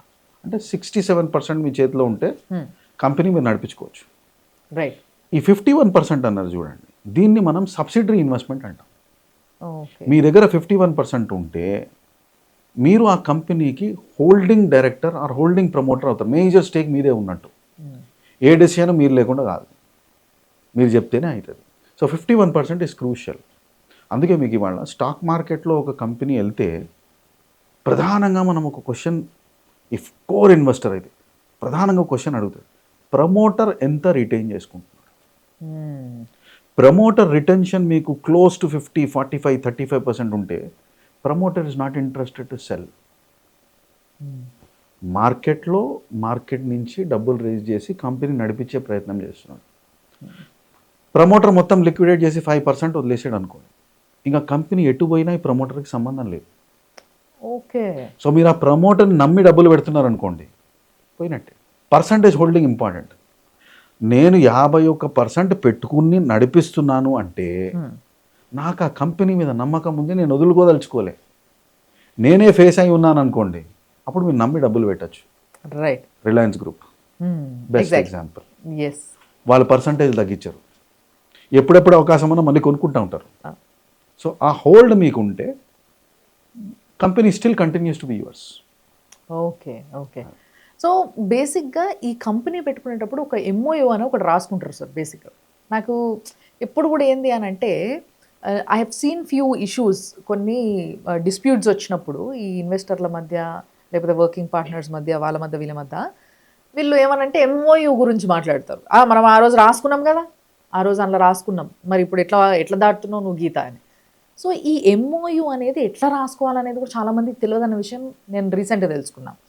సో అసలు ఎంఓయూ ఎట్లా రాసుకోవాలి, దానికి ఎంతవరకు వాల్యూ ఉంది అసలు? కంపెనీ మీరు ఇన్కార్పొరేట్ చేసేటప్పుడు 2 డాక్యుమెంట్స్ కావాలండి. ఒకదాన్ని మనం మెమరాండమ్ ఆఫ్ అసోసియేషన్ అంటాం, ఇంకో దాన్ని మనం ఆర్టికల్స్ ఆఫ్ అసోసియేషన్ అంటాం. ఈ 2 లేకుండా కంపెనీని మీరు ఇన్కార్పొరేట్ చేయలేరు. మెమరాండమ్ ఆఫ్ అసోసియేషన్ ఏంటంటే అసలు కంపెనీ ఏం చేస్తుంది, ఎందుకు స్టార్ట్ అయింది, ఎక్కడుంది, ఇది మెమరాండమ్ ఆఫ్ అసోసియేషన్. అంటే కంపెనీ బేసిక్ ఇన్ఫర్మేషన్, ఏం చేయాలనుకుంటుంది. ఈ డైరెక్టర్ల మధ్య లావాదేవీలు ఎట్లా ఉండాలా, మీటింగ్ ఎట్లా కండక్ట్ చేయాలా, కంపెనీ ఎట్లా ముందుకు తీసుకెళ్ళి, ఇవన్నీ ఆర్టికల్స్ ఆఫ్ అసోసియేషన్లో ఉంటాయి. ఓకే. ఈ 2 అఫీషియల్ డాక్యుమెంట్. ఇందాక మీరు అనుకున్న ఎంఓయూ ఉంది చూడండి, మెమరాండమ్ ఆఫ్ అండర్స్టాండింగ్, దానికి టిష్యూ పేపర్కి డిఫరెన్స్ లేదు. వాట్? అవునా. ఎంఓయూ అనేది మీరు ఒక కంపెనీ ఇన్కార్పొరేట్ చేసిన తర్వాత ఆ కంపెనీ, మనం ఏమనుకున్నాం, మనం వ్యక్తులని కొనలేదు, వ్యక్తుల ప్రవర్తన ఆ కంపెనీకి సంబంధించిన దానిలో మనం రెగ్యులేషన్స్ పెట్టుకున్నాం అంతే. వ్యక్తులకి సంబంధించి ఆ కంపెనీలో రెగ్యులేషన్స్ ఏఓఏలో అయిపోయింది. AOA official document, articles of association complete official document. దాన్ని దాటి మీరు ఏం చేయడానికి లేదు. ఇప్పుడు మీరేమన్నారు, దాన్ని దాటి ఓ మెమరాండమ్ ఆఫ్ అండర్స్టాండింగ్ అనో మహో గ్రంథం రాసుకున్నారు అనుకున్నారు, ఆ గ్రంథంకి ఏం వాల్యూ ఉండదు. సో ఇందులో రాసుకునే ఒకవేళ ఆ ముందు దాంట్లోనే రాసుకుంటే దెర్ ఈస్ అన్ అడ్వాంటేజ్. అయితే ఏం అడ్వాంటేజ్ లేదు. మీరు ఆ ఎంఓయూలో ఏమన్నా రాసుకొని మీకు ఆ ఎంఓయూలో ఉన్న పాయింట్స్ ఏమన్నా నచ్చింది అనిపిస్తే ఈ ఆర్టికల్స్ ఆఫ్ అసోసియేషన్ అమెండ్ చేయండి. ఓకే. దీన్ని యాడ్ చేయండి, నచ్చిన పాయింట్స్ అన్ని దీనిలో యాడ్ చేసుకోండి, ఇదే ఫైనల్ డాక్యుమెంట్. దీన్ని మీరు 3 నెలలకు ఒకసారి మార్చుకోవచ్చు. ఇది దాటి వేరే డాక్యుమెంట్ రాస్తే మీరు రేపు కోర్టుగా డాక్యుమెంట్ తీసుకొచ్చి దాన్ని మీరు 10,000 రూపాయల స్టాంప్ డ్యూటీ దాన్ని కట్టినా కూడా రూపాయి ఉపయోగం లేదు దాన్ని. అది జస్ట్ తీసి పక్కన పెడతారు, అది చెప్పు అంటారు. సో యాక్చువల్గా చాలా మందికి తెలియదు ఈ విషయము. నిజంగానే అది ఏదో చాలా వాల్యుబుల్ పత్రాలు అన్నట్టుగా చూస్తుంటాం. దాన్ని మా దగ్గర వచ్చింది, వస్తే 500 పేజీల ఎంఓయూ వచ్చింది మా దగ్గర. ఆర్టికల్స్ ఆఫ్ అసోసియేషన్ 10 పేజీలు, 500 పేజీల ఎంఓయూ వచ్చింది. మేము ఆ ఎంఓయూ సార్ మేము చాలా రాసుకున్నాం సార్ అని తీసుకొచ్చి చాలా కాన్ఫిడెంట్గా తీసుకొచ్చి పెట్టాడు. నేను అది తీసి పక్కన ఇది చల్లదు, ఇంకా చెప్పు అన్న. Oh my God. సో ఇది చాలా మందికి తెలియదు. అయితే ఆవేశం అంటే ఆవేశము, తెలుసుకునే ప్రయత్నం చేయరు. ఈ మధ్య కాలంలో మనకి ఏమైందంటే చాట్ జీపీటీని మనం అడుగుతాడు, ప్రిపేర్ అన్ ఎంఓయూ బిట్వీన్ డైరెక్టర్స్, అది ఇంత పెద్ద డాక్యుమెంట్ ఇస్తారు, ప్రింట్ సైన్ ఎస్ పనికిరాదు. రైట్. నాకు ఇంకొక డౌట్ సార్. ఇప్పుడు మనం ఇందాక మాట్లాడుకున్నట్టుగా ఒక ప్రైవేట్ లిమిటెడ్ కంపెనీలో ఓ 2 పార్ట్నర్స్ ఉన్నారు, వాళ్ళకి సో అండ్ సో పార్ట్నర్షిప్ ఉంది. వీళ్ళతో పాటు ఒక వర్కింగ్ పార్ట్నర్ ఉన్నారు లేదా డైరెక్టర్ ఉన్నారు. ప్రైవేట్ లిమిటెడ్ కంపెనీలో డైరెక్టర్ అంటారు అని మీరు చెప్పారు. వాళ్ళు షేర్ హోల్డర్స్, వీళ్ళు డైరెక్టర్స్. కరెక్ట్. సో వీళ్ళు they only work for company being a directors. మొత్తం కంపెనీ అన్ని బాధ్యతలు వీళ్ళే చూసుకుంటారు, వాళ్ళకి ఎటువంటి సంబంధం లేదు, దే జస్ట్ ఇన్వెస్ట్. ఇలాంటి పరిస్థితుల్లో ఈ పర్సన్కి కూడా షేర్ ఇస్తారు. దే షేర్ సమ్ ఏమంటారు, ఒక వాటాని పంచుకుంటారు కంపెనీల వీళ్ళతోని. సో ఈ వాటాని ఏ విధంగా లెక్కేస్తారు? యాక్చువల్‌గా ఏ విధంగా ఏ నార్మ్స్ ప్రకారం వీళ్ళకి ఆ వాటిస్తారు? దానిపైన వీళ్ళకు ఉండే హక్కులేంది అసలు? వాటా 2 రకాలండి. హ్మ్. ఎంప్లాయీ స్టాక్ ఆప్షన్ స్కీమ్ అని ఒక స్కీమ్ ఉంటుంది. స్వెట్ ఈక్విటీ షేర్స్ అని ఉంటాయి. 2 రకాలు. రెండిట్లో ప్రధానంగా కాన్సెప్ట్ ఏంటంటే డబ్బులు రావు. మీరు ఇందాక చెప్పారు బాగా పనిచేసాడు. హ్మ్. పనిచేసినందుకు మనం షేర్స్ ఇచ్చాం. సో పనిచేసినందుకు షేర్స్ ఇచ్చినప్పుడు మీకు క్యాష్ ఫ్లో కంపెనీకి ఏముండదు. హ్మ్. అందుకే దీన్ని స్వెట్ ఈక్విటీ అంటాం. ఓకే. స్వెట్ ఈక్విటీ జనరల్గా directors, high level key management లెవెల్స్లో ఉన్న వాళ్ళకి ఇస్తారు. హ్మ్. ఎంప్లాయీ స్టాక్ ఆప్షన్ అనేది లిస్ట్లో ఎంప్లాయీగా ఉండి పర్ఫార్మింగ్ ఎంప్లాయీకి మనం స్టాక్ ఆప్షన్స్ ఇస్తాం. రెండిట్లో ప్రధానం కొంచెం డిఫరెన్స్ ఉంటుంది. ఫస్ట్ ప్రధాన కారణం ఎంప్లాయీ స్టాక్ ఆప్షన్కి వెళ్దాం. Right. High performing employee Hmm. మనం ఏమనుకుంటాం, పోగొట్టుకోవాలనుకోం కదా. యెస్. మనం ఆ స్టార్టప్ అయ్యి హ్మ్. మన దగ్గర పైసలు ఎక్కువ లేవు, హ్మ్. ఇవ్వడం మొదలెట్టినాం అనుకోండి, వాడు అడగడం మొదలెడతాడు. రెండు కామనే. మనం ఎంత ఇస్తామో అంత పెరుగుతూ ఉంటుంది. సో ఇప్పుడు ఎక్కడో అక్కడ మ్యాచ్ అవ్వాలి కదా. అందుకే ఎంప్లాయీ స్టాక్ ఆప్షన్ ఇస్తారు. ఇమీడియట్గా మీరు ఎన్కాష్ చేసుకోలేరు. 1 ఇయర్ వెస్టింగ్ అంటాం, ఒక క్యాల్కులేషన్ ఇస్తాం. సో స్టాక్ ఆప్షన్ ఇవాళ ఇచ్చిన దగ్గర నుంచి 1 ఇయర్ వరకు ఆ వ్యక్తి మనతో పాటు ఉండాలా. హ్మ్. 1 ఇయర్లో ఇంకొన్ని స్టాక్ ఆప్షన్స్ ఇవ్వండి. ఓకే. సో దీనివల్ల ఏమైపోతుందంటే ఆ ఎంప్లాయీకి ఇండైరెక్ట్గా మీ షేర్ వాల్యూ పెరుగుతుంది కదా, ఆ బెనిఫిట్ వస్తుంది. ఓకే. ఇంకొకటి షేర్ వాల్యూ కంటే ఈ ఎంప్లాయీ కంపెనీని నమ్ముకున్నాడు, యెస్. కంపెనీ మీద విశ్వాసం ఉన్నాడు. మీరు స్టాక్ ఆప్షన్ ఇస్తే ఎంప్లాయీ హ్యాపీ ఫీల్ అయింది, యెస్. ఆ హ్యాపీనెస్తో నిలబడతాడు కంపెనీలో. అందుకు ఎంప్లాయీ స్టాక్ ఆప్షన్ అనేది వచ్చింది. ఫిలాసఫీ అది. హ్మ్. మీరు ఒక ఎంప్లాయీని నిలబెట్టుకోవడానికి, ఓ పర్ఫార్మింగ్ ఎంప్లాయీకి ఆ కంఫర్ట్ జోన్ ఇవ్వడానికి మీరు స్టాక్ ఆప్షన్స్ ఇస్తారు. రైట్. డైరెక్టర్, మనకు డైరెక్టర్ కస్టమర్తో పాటు వస్తారు. అక్కడి నుంచి ఇక్కడి నుంచి జంప్ అయ్యి కంపెనీలోకి వచ్చినప్పుడు ఆ జంపింగ్తో పాటు కొంతమంది క్లయింట్స్ తీసుకొస్తాడు. యెస్. ఇప్పుడు క్లయింట్స్ తీసుకొచ్చినందుకు మనం ఇమీడియట్ బెనిఫిట్ ఇవ్వలేం. ఆ తెచ్చిన క్లయింట్లు ఏమాత్రం ఉంటారు అనే క్లారిటీ మనకి లేదు, కానీ రిజల్ట్ ఇమీడియట్ కావాలా. అందుకు స్వెట్ ఈక్విటీ షేర్స్ ఇస్తాం. ఓకే. ఎందుకంటే ఈ క్లయింట్ల నుంచి వచ్చే డబ్బు మీకు ప్రాఫిట్స్లో కనిపిస్తుంది కదా. ఆ ప్రాఫిట్స్ వల్ల లబ్ధి షేర్ హోల్డర్ పొందుతాడు, డైరెక్టర్ పొందుతాడు, డైరెక్ట్ శాలరీ వస్తుంది. అవును. సో షేర్ హోల్డర్ లబ్ధి పొందుతాడు కాబట్టి ఈయనకు మీరు షేర్స్ ఇచ్చినా అనుకోండి, హ్మ్. సాటిస్ఫై అవుతాడు. పైసలు ఇచ్చిండా, ఇయ్యలే. ఇయ్యలే. అందుకు స్వెట్ ఈక్విటీ షేర్స్. ఓకే. అప్పుడు ఈ అందాజల ఎంత షేర్ ఇస్తారు అప్పుడు వాళ్ళకి? జనరల్గా 10% of your entire share capital is your stock options and sweat equity. You can distribute maximum as 10%. You like. Okay. 90% అనేది మన చేతిలో ఉండాలి. ఓకే. ప్రమోటర్స్ చేతిలో ప్రమోటర్, షేర్ హోల్డర్. మీరు వీళ్ళకే ఉదారంగా ఇచ్చేసారు అనుకోండి, ఇన్వెస్టర్కి ఏమి ఇస్తారు? Yes. You are right. But కొన్ని కంపెనీస్‌లో చాలా డిఫరెంట్‌గా జరుగుతాయి. ఇక్కడ ఇద్దరు ఇన్వెస్టర్లు ఉన్నారనుకోండి, వాళ్ళిద్దరి మధ్యలోనే కొట్లాటలైతుంటాయి. ఇప్పుడు మీరు అన్నది 90% ఇద్దరు ఇన్వెస్టర్ల దగ్గర ఉండాలి. 10% అటు ఇటుగా ఈ ఎంప్లాయీ స్టాక్ ఇది అని అదని పంచుకోవచ్చు. ఓకే. రైట్. బాగుంది. కరెక్ట్. బట్ ఈ ఇద్దరు ఇన్వెస్టర్ల మధ్యలోనే మాటలు చక్కగా లేవు, వీళ్ళే కొట్లాడుకుంటున్నారు, వీళ్ళే చచ్చిపోతున్నారు అనుకోండి. What is the situation? ఇక్కడ ఇన్వెస్టర్ కొట్లాడుకుంటే మనకు వచ్చే నష్టం లేదండి. నష్టం లేదా? కొత్త పైసలు రావంతే. ఓకే. మళ్ళీ పైసలు పెట్టాడు ఇన్వెస్టర్. మనం ఏమన్నామంటే 10 రూపీస్ ఫేస్ వాల్యూ, మనం వాల్యుయేషన్ చేసినాం 200 రూపీస్ వాల్యూ అన్నాం కంపెనీ. ఈ 10 రూపీస్ ప్లస్ 190 200 రూపీస్ వాడు ఇచ్చేసిండు. అందుకే ఇన్వెస్టర్ రెగ్యులర్గా వస్తే మనం బాస్ మ్యాండేట్లో లేదని చెప్పచ్చు. ఇన్వెస్టర్ కొట్టుకున్నాడు అనుకోండి, మనకు ఎంటర్టైన్మెంట్ అది. ఎందుకంటే వాళ్ళ కంపెనీ మీద ఇన్ఫ్లుయెన్స్ ఏం లేదు, వాళ్ళు రెగ్యులర్గా రారు, డైరెక్టర్లు కాదు కాబట్టి. వాళ్ళు కొట్లాడుకున్నారు కాబట్టి ఈగోకి పోయి కంపెనీకే రారు, మీకు వచ్చిన నష్టం లేదు. కానీ నిజంగా ఇన్వెస్టర్లు కంపెనీకి వచ్చి కొట్లాడిన అనుకోండి, వేరే ఏ వెన్యూ దొరకకుండా మన కంపెనీలో వచ్చి కొట్లాడడం మొదలెట్టిన అనుకోండి, ఈ క్రికెట్ మ్యాచ్ మీరు ఆపచ్చు, పోలీస్ కంప్లైంట్ ఇవ్వచ్చు, ఇన్వెస్టర్ని బయటికి పంపించవచ్చు. ఓకే. కొట్లాడుకోవడానికి గ్రౌండ్ కాదు ఇది. రైట్. డైరెక్టర్లు కొట్లాడుకోవచ్చు, గ్రౌండ్ అది. ఇన్వెస్టర్ కొట్లాడుకోవడం గ్రౌండ్ కాదు. రైట్. ఇన్వెస్టర్ ఏమైనా చెప్పాలనుకుంటే ఏజీఎం ఒక్కటే place. AGM, EGM, extraordinary general body meeting, annual general body meeting. ఈ ప్లేస్లలో, ఈ 2 మీటింగ్స్లలో ఇన్వెస్టర్లు వస్తారు. అంటే అందరు షేర్ హోల్డర్స్కి ఇన్విటేషన్ ఇస్తాం. వాడు ఒక షేర్ పెట్టనియండి, మొత్తం షేర్స్ పెట్టండి, అందరికీ మీరు ఇన్విటేషన్ ఇవ్వాలి కంపల్సరీగా. ఓకే. ఆ 2 ప్లేస్లలోనే వాళ్ళు రాగలరు, మిగతా ప్లేస్లలో వాళ్ళకి స్కోప్ లేదు. ఓకే. ఓకే. సో, సార్ ఇందాక మీరు మాట్లాడుతునే దాంట్లో ఒక చిన్న క్వెషన్ రైజ్ చేసింది ఏందంటే, డైరెక్టర్స్ మధ్యలో కొట్లాటాయి. ఒకవేళ ఇద్దరు డైరెక్టర్స్ ఉన్నారనుకుందాం ఫర్ ఎగ్జాంపుల్. ఆళ్ళిద్దరి మధ్యలో కొట్లాటలయితున్నాయి. ఆళ్ళిద్దరికి పెద్ద పంచాయతీ పెద్ద లొల్లయితుంది ఆఫీస్‌లో రోజు. If this is a condition ఏంది మరి? అంటే ఇది స్వభావంగా చాలా మటుకు కంపెనీస్లో జరుగుతాయండి. మాక్సిమం. అంటే దీనికి ఒక ప్రధాన కారణం ఉంటుంది.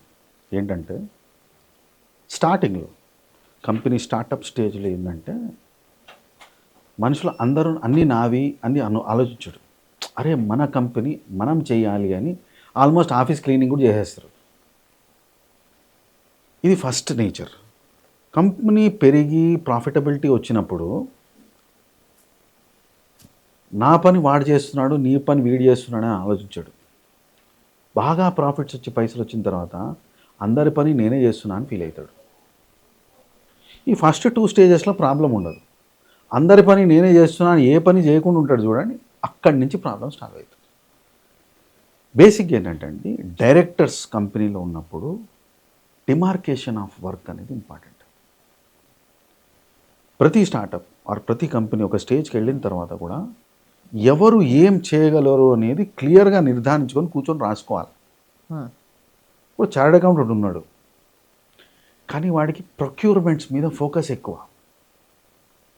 ఎక్కడ ఏ రేట్లో తక్కువ దొరుకుతుంది, క్వాలిటీ ఎట్లా మెయింటైన్ చేయాలా, బయర్స్ కాల్స్ ఎక్కడ ఉంటాయి, ఏది ఎక్కడి నుంచి మనం తీసుకోవాలా అనేది మంచి రీసెర్చ్ యాటిట్యూడ్ ఉండే మైండ్ సెట్.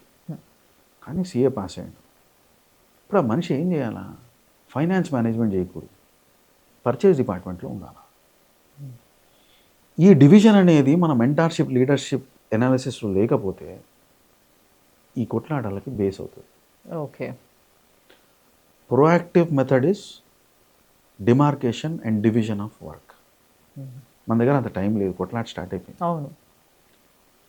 ఒక వ్యక్తి కూర్చోబెట్టి వీళ్ళందరూ ఎనాలిసిస్ తీసుకొని స్వాట్ ఎనాలిసిస్ చేసి, బాస్ ఇది నీ స్ట్రెంగ్త్, ఇది నీ స్ట్రెంగ్త్, ఇది నీ స్ట్రెంగ్త్, మీరు ఇట్లా పనిచేయండి అని చెప్పగలిగే ఒక మీడియేషన్ సిస్టమ్ ఉండి సాల్వ్ అయితే కంపెనీ నిలబడుతుంది. రైట్. ఇట్లాంటివి we are there, we also help. Directors counselling అంటాం, ఆర్ డైరెక్టర్స్ డిస్ప్యూట్ మీడియేషన్ అంటాం.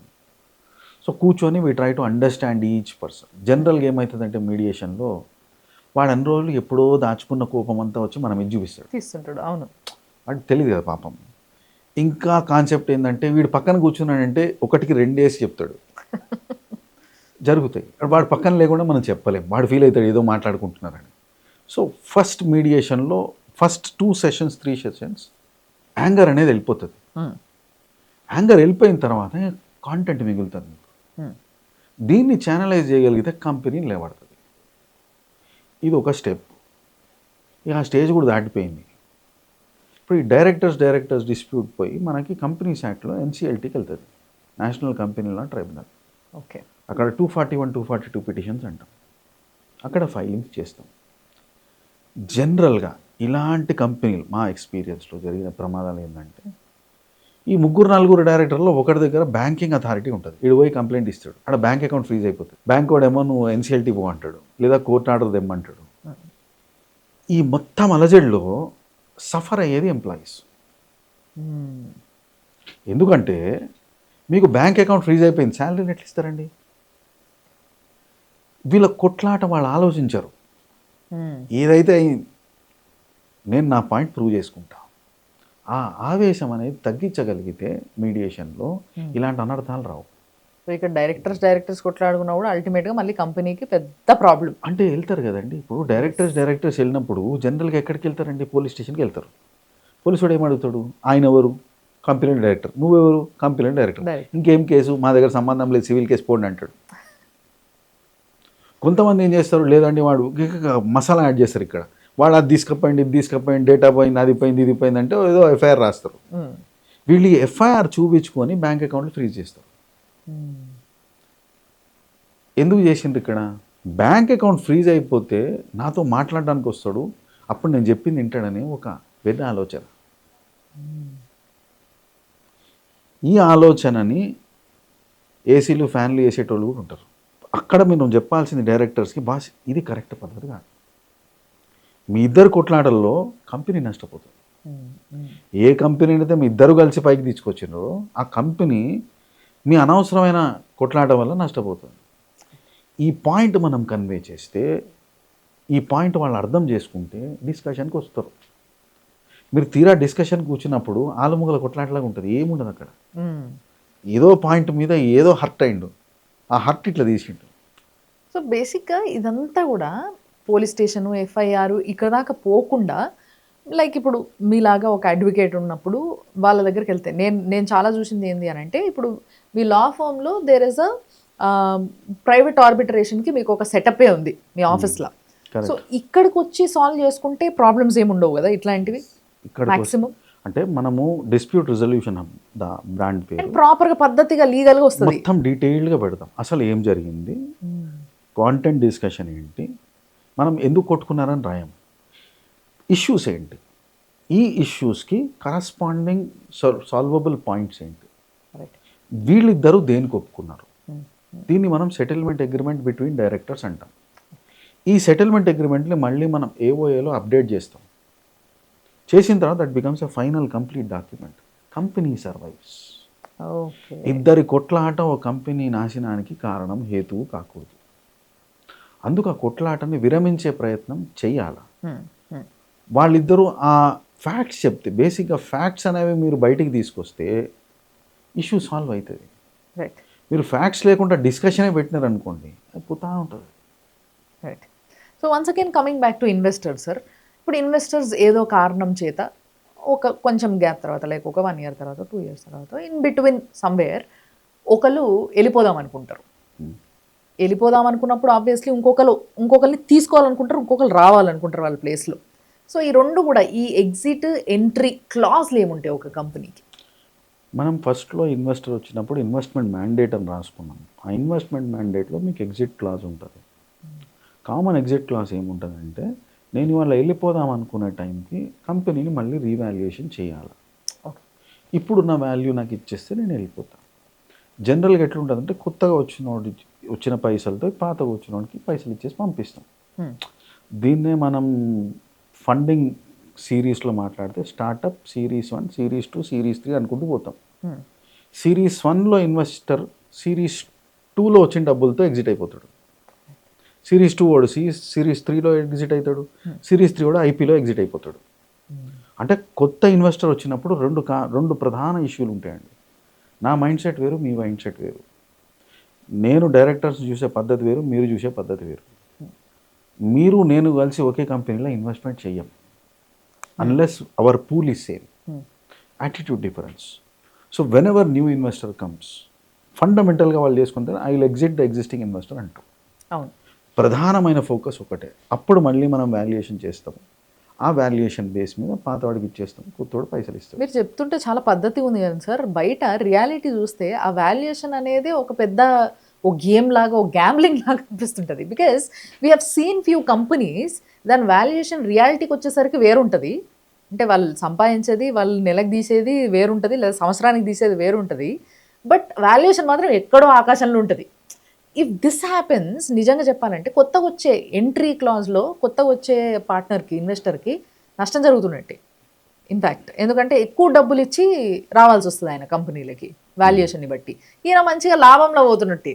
అవి చూసుకొని కూడా వెళ్ళిపోయేటోళ్ళు కొంతమంది ఉంటారా, ఇప్పుడు పోతే చలోబై వాల్యుయేషన్ అయ్యి ఉన్నది, మనకు పైసలు వస్తే మనం సేఫ్గా తీసుకొని వెళ్ళిపోదాం అనుకునేటోళ్ళు కూడా ఉంటారు. దిస్ హ్యాపెన్స్ కదా, ఎట్లా మరి దీన్ని ఎట్లా అవాయిడ్ చేయడం? అంటే అండి, ఆనెస్ట్గా చెప్పాలంటే valuation is an assumption. Valuation is not a real number. Real numbers in balance sheet is turn over, profit, expense. ఇవి రియల్ నంబర్స్. ఇప్పుడు టర్న్ ఓవర్, ప్రాఫిట్, ఎక్స్పెన్స్లో మనం ఓన్లీ టర్న్ ఓవర్ పట్టుకున్నాం వాల్యుయేషన్కి. టర్న్ ఓవర్ పెరిగింది, value పెరిగింది. ఇప్పుడు ఒక example మనం తీసుకుంటే, ₹1,00,00,000 నుంచి 50 కోట్లు కంపెనీ టర్న్ ఓవర్ పెరిగింది. ₹1,00,00,000కి ఇదే కంపెనీ 15 లక్షలు ప్రాఫిట్ చేసింది. 50 కోట్లకి 25 లక్షలే ప్రాఫిట్ అయింది. పెరిగినట్ట తగ్గినట్ట? ఆబ్వియస్లీ తగ్గినట్టు. వాల్యుయేషన్లో వేరు వేరు పద్ధతులు ఉన్నాయి, కానీ జనరల్గా మనుషులు టర్న్ ఓవర్ పద్ధతిలో పోతారు. మనం వాల్యుయేషన్ చేసి కొత్త ఇన్వెస్టర్, పాత ఇన్వెస్టర్స్తో నెగోషియేషన్ అయినప్పుడు 5 రకాల వాల్యుయేషన్స్లో మనం ఒక టర్న్ ఓవర్ బేస్డ్ వాల్యుయేషన్ను కాస్ట్ ఆఫ్ క్యాపిటల్ తీసుకొని ఎగ్జిట్ ఎంట్రీ అయ్యే ప్రయత్నం చేస్తున్నాం. మీరు ఎగ్జిట్ క్లాజ్లో ఈ క్యాల్కులేషన్స్ రాసుకోవచ్చు, ముందే రాసుకోవాలి. ముందే రాసుకోవాలి. మీరు ముందు చెప్పండి ఒక ఇన్వెస్టర్కి, ఎగ్జిట్ అయ్యేటప్పుడు చెప్తే పద్ధతి కాదు. మీరు ఎంప్లాయీ తీసుకునేటప్పుడు నేను నీకు 5 days a week ఎంప్లాయ్మెంట్ ఇస్తా అని వాడిని ప్రతి వారం సాటర్డే రాచి రంపాన పెట్టిందంటే వదిలేస్తాడు కదా. మీరు ఫస్ట్లో చెప్పిన కాన్సెప్ట్ వేరు, తర్వాత చేస్తున్న కాన్సెప్ట్ వేరు. ఇన్వెస్టర్ కూడా అదే ఫీల్ అవుతాడు. మీరు ఏ టర్మ్స్ అయితే ముందు ఒప్పుకున్నారో అదే టర్మ్స్ కంటిన్యూ చేయాలి. మీరు 5 రకాల వాల్యుయేషన్ మెథడ్స్ ఉన్నాయి. ఈ 5 మనం యావరేజ్ తీసుకొని మీడియన్ నెంబర్ మీద మనం వాల్యుయేషన్ ఎగ్జిట్ ఎంట్రీ అవుదాము అని మీరు ముందు రాసుకొని ఉంటే ఇప్పుడు అదే ఫాలో అవుతారు. ఏం రాసుకోకపోతే అన్నిటికంటే ఎక్కువ వాల్యుయేషనే ప్రిఫర్ చేస్తారు కదా. ఏం రాసుకోకపోయినా కూడా అదే కన్సిడర్ చేయాల్సి వస్తుంది. ఎందుకంటే నేను వదులుతున్నప్పుడు నేను ఎక్కువ కొనే ప్రయత్నం చేసుకుంటా. కొనేటప్పుడు ఎప్పుడు మనం తక్కువ తీసుకుంటాం, మనం నెగోషియేట్ చేస్తాం. 10 రూపాయలకి ఇస్తావా, 5 రూపాయలకి ఇస్తావా అని. అమ్మేటప్పుడు మాత్రం 15 రూపాయలకి ఇస్తావా, 25 రూపాయలకి ఇస్తావా అని పోతుంది. అవును. సో ఆక్షన్ హయ్యర్ అవుతున్నప్పుడు ఎగ్జిట్ అయ్యేవాడు ఎప్పుడు ఎక్కువ ప్రైస్ తీసుకుంటాడు. సో ఈ 4 వచ్చింది ఎక్కువది ఎక్కడ, టర్న్ ఓవర్ క్యాల్కులేషన్. వాడు అక్కడే ఇరుక్కుంటాడు. అదే కరెక్ట్ వాల్యుయేషన్ అంటాడు. మీరు కాదని చెప్పలేరు, అవునని చెప్పలేరు. సో మన ఇంటర్వ్యూ చూస్తున్న కొంతమందికి ఇక్కడ స్ట్రక్ అయిన వాళ్ళు కొందరు ఉంటారు ఎగ్జాక్ట్గా ఈ సిచ్యువేషన్ దగ్గర. వీళ్ళు మరి ఇన్ బిట్వీన్ ద కంపెనీ, అంటే ఇప్పుడు కంపెనీ నడుస్తున్న ఈ బిట్వీన్ టైంలో ఇది చేసుకోవచ్చా సార్? చేసుకోవచ్చు ఎప్పుడైనా. మీరు ఆ ఇన్వెస్టర్ని పిలిచి ఈ క్యాల్కులేషన్ అప్పుడు ఇలా జరిగింది, మేము ఇట్లా రీవాల్యుయేషన్ చేద్దాం అనుకుంటున్నాం, మేము కంపెనీ పెద్దగా తీసుకెళ్దాం అనుకుంటున్నాం, సిరీస్ 2 ఫండింగ్లో మా ప్రాస్పెక్ట్స్ ఇవి, మా కంపెనీ క్యాల్కులేషన్స్ ఇవి, మా ట్రెండ్ లైన్ ఇవి అంటే genuine investors who really are investing for money and value, they will accept. ఇంకా బేసిక్గా అవన్నీ నాకు తెలియదు భయ్, నా పైసలు నాకు ఇచ్చే చాలు అనే ఇన్వెస్టర్లు ఉంటారు.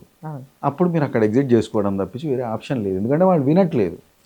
మీరు తప్పు చేసిండ్రు, వాళ్ళు వినట్లేదు. మీరు కొత్త ఇన్వెస్టర్ని తీసుకొని ఎగ్జిట్ అవ్వడం ఇంపార్టెంట్. ఇంకొక ప్రధాన నష్టపోయే కాన్సెప్ట్ కూడా ఉంటుంది ఇక్కడ.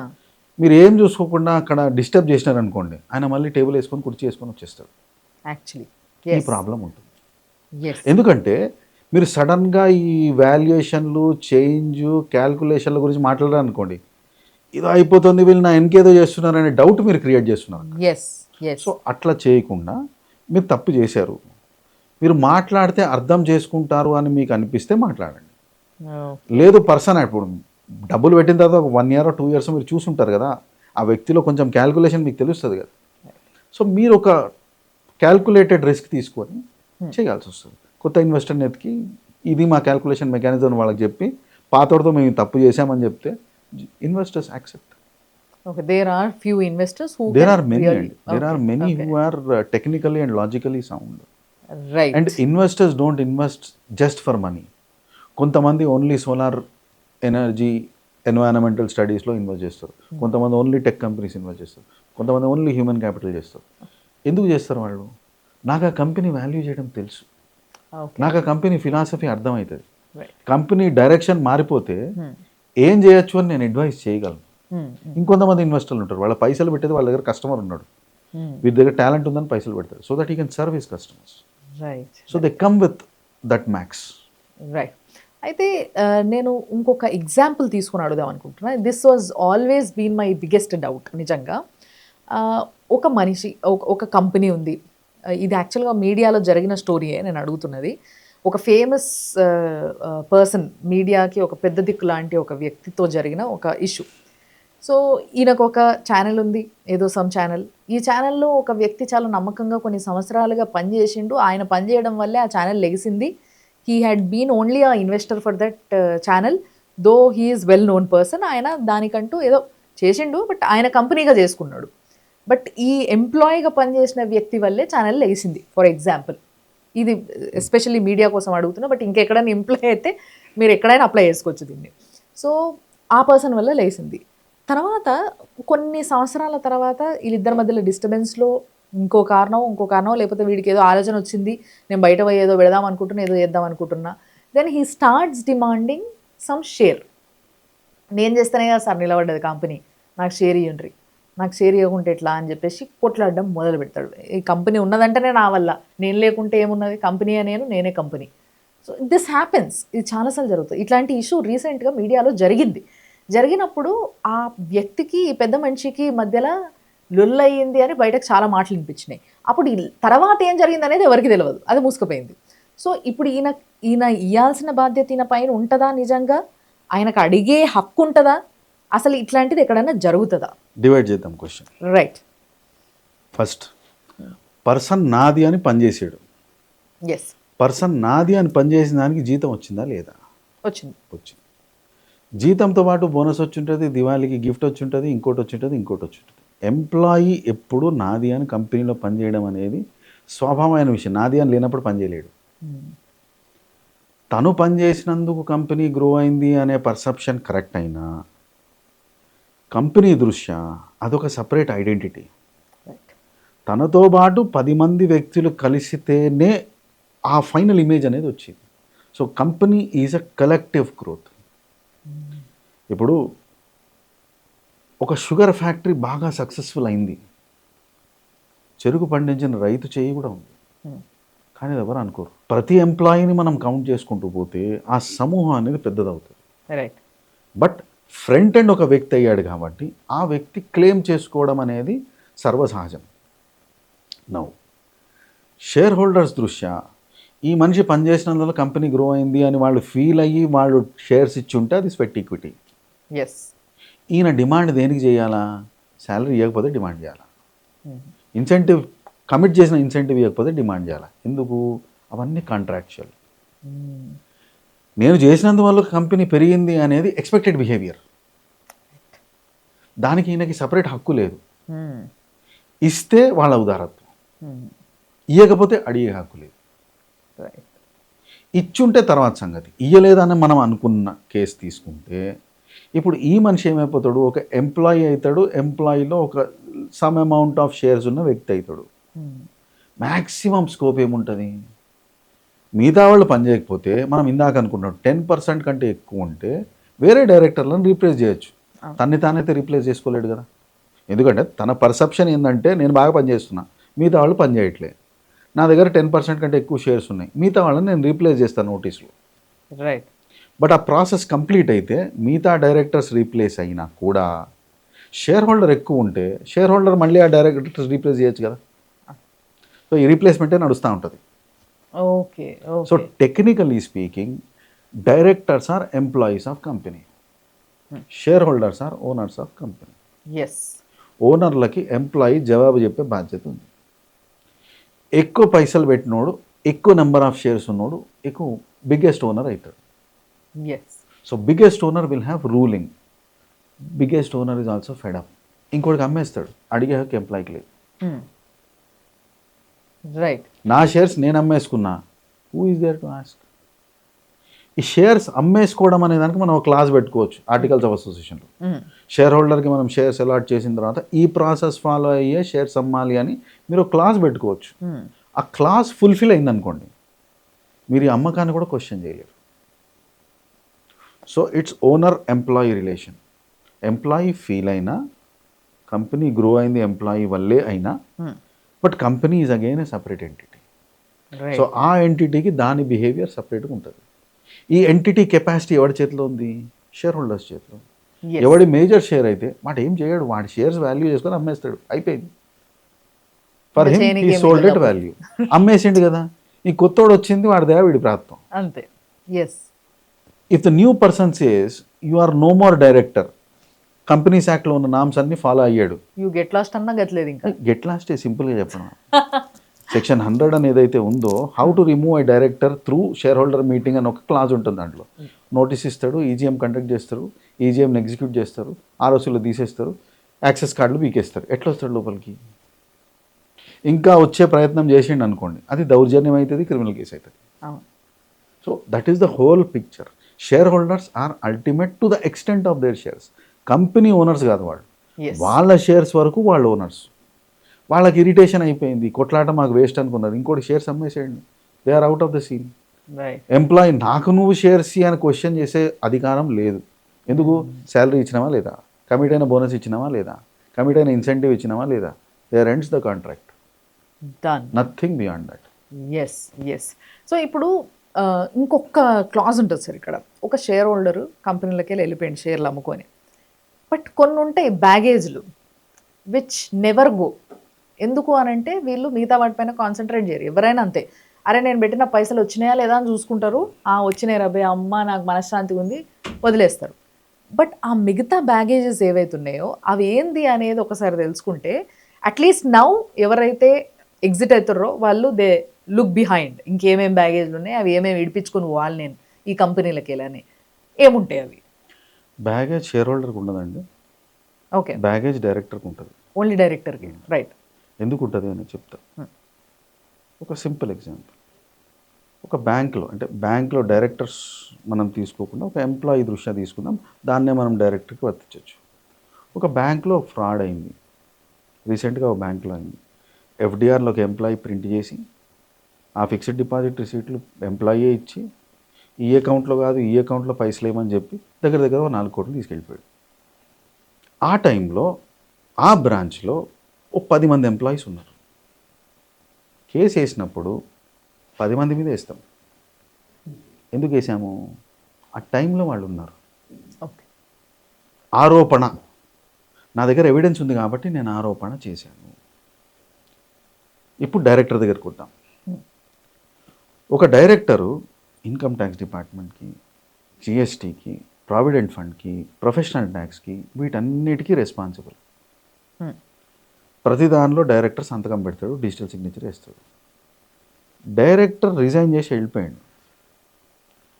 ఆ టైంలో అన్నీ కంప్లైంట్గా చేశారు, ఏ ట్యాక్స్ని సప్రెస్ చేయలేదు. ఆ టైంకి ఏదైనా నోటీస్ వస్తే ఇలా ఇంటి అడ్రస్ ఎత్తుక్కొని ఇంటి దాకా వస్తాయి. డైరెక్టర్స్ బయటకు వెళ్ళిపోయేటప్పుడు కంప్లయన్స్లు చెక్ చేసుకోవాలి. పిఎఫ్ ఫైలింగ్స్ అన్నీ టైంకి చేశారా, ప్రొఫెషనల్ ట్యాక్స్లు అన్నీ టైంకి కట్టారా, టీడీఎస్ పేమెంట్స్ అయిపోయినాయా, స్టాట్యుటరీ లయబిలిటీస్ అన్నీ ప్లే చేశారా, ఆర్ఓసీ ఫైలింగ్స్ అన్నీ కంప్లీటా, ఎస్ నౌ గో. ఓకే, ఇవి లేకపోతే అది ఎప్పుడో 8 years తర్వాత ఇన్కమ్ ట్యాక్స్ డిపార్ట్మెంట్ మేల్కుంటుంది, నోటీస్ పంపిస్తుంది. Yes, this happens with few many people. Times yeah yeah, ఇలాంటి కేసులు వస్తాయి కదా సార్ మీకు? వస్తాయి. చాలా వస్తాయి. Okay, right. సో సార్, ఇవన్నీ ఉన్న తర్వాత నేను మనం ఇప్పుడు మార్కెట్లో కొన్ని చూస్తున్నాం. ఈ ఫ్రాంచైజీ అనేది బాగా విపరీతంగా వినిపిస్తున్న పదం. ఒక కంపెనీ పెట్టడం, దాన్ని ఒక బ్రాండ్గా ఎదిగేలా చేయడం, మనం ఇందాక మాట్లాడుకున్నట్టుగా దాని వాల్యుయేషన్ అడ్డగోలుగా వేసేయడం, దానికి ఫ్రాంచైజీలు ఇచ్చేయడం. దిస్ హ్యాపెండ్ విత్ ఒక మీడియా కూడా రీసెంట్గా ఇన్ఫ్యాక్ట్. అయితే ఇందులో చాలా ప్రాబ్లమ్స్ వస్తున్నాయి. అంటే I'm not particularly talking about the media franchisee, but ఏ కంపెనీ ఫ్రాంచైజీ అయినా కూడా దీంట్లో చాలా ప్రాబ్లమ్స్ వస్తున్నాయి అని ఫ్రాంచైజీ తీసుకున్న ఓనర్స్ ఎవరైతే ఉంటారో వీళ్ళు చెప్తున్న మాటలు కొన్ని. లైక్ ఎట్లా అని అంటే, దీనికి ఓనర్ని నేనే సార్, కానీ దీని నుంచి వచ్చే ప్రాబ్లమ్స్కి నా దగ్గర ఆ సొల్యూషన్ లేదు సార్, నేనేం చేయలేకపోతున్నా. This happens. సో ఫ్రాంచైజీ తీసుకునేటప్పుడు ఒక వ్యక్తి, మనం ఏ కంపెనీ తీసుకుంటున్నాము, ఏ క్లాస్ పైన తీసుకుంటున్నాము, ఏంది అనేది ఎట్లా చూసుకోవాలి? నేను ఇప్పుడు ఒక కంపెనీ తీసుకుందాం అనుకుంటున్నా, ఆ కంపెనీలో ఏం చూసుకొని ఫ్రాంచైజీ తీసుకోవాలి?